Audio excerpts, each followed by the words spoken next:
Earth restoration fails when one solution is applied everywhere. The planet does not respond to slogans. It responds to climate physics. Every region has limits defined by rainfall, temperature, soil chemistry, and sunlight. Restoration succeeds only when biology matches those limits. The world can be divided into a small number of dominant climate zones: tropical, temperate, boreal, arid, coastal, and wetland systems. Each zone requires a different biological strategy. In tropical regions, growth is rapid, but soils are fragile. Restoration must focus on canopy-first systems that prevent erosion. In temperate regions, seasonal cycles dominate.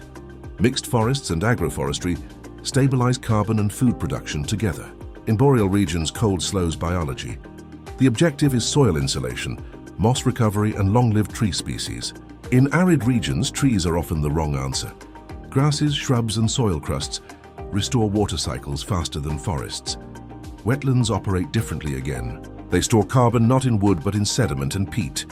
This is why global restoration programs fail. They chase visibility instead of compatibility. Planting the wrong species wastes time, money, and credibility. Planetary cycle theory treats Earth as a layered system: atmosphere, hydrosphere, lithosphere, biosphere. Restoration must reconnect all four locally before scaling globally. When climate-aligned systems are restored, nature does the work.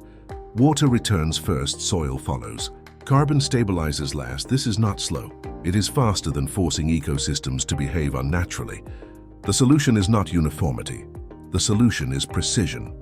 Earth is not broken in one way, so it cannot be fixed in one way.